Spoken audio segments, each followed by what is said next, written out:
Omulamu omukulu mu lukiiko tabamiruka olw'abalina emigabo bannannyini kampuni eno eya Vision Group gubadde gwa kutunuulira mu biki ebyaliwo, ensimbi twafuna mmeka mu mirimo egyakolebwa gino egy'amawulire, era tugenze okutunulamu nga ensimbi zo ate zakendeera olw'omuggalo ogw'emirundi egiwerako ogwaliwo.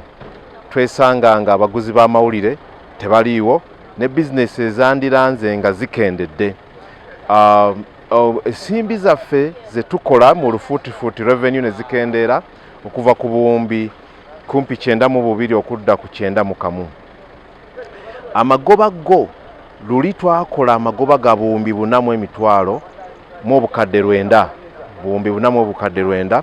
Ku luno twafiiriddwa obukadde 900.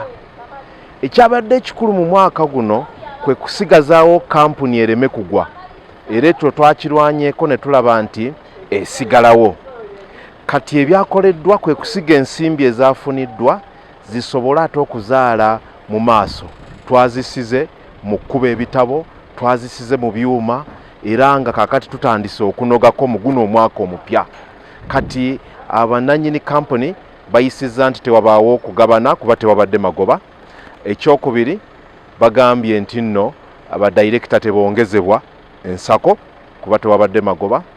Ekirala balonze badirekita 2 okukomawo ku boodi basobole okumalirizayo ekisanja kyabwe ekisembayo. N'ekirala Auditor General yakebera ebitabo bino era bakkiriza nti agende mu maaso okukebera ebitabo bino.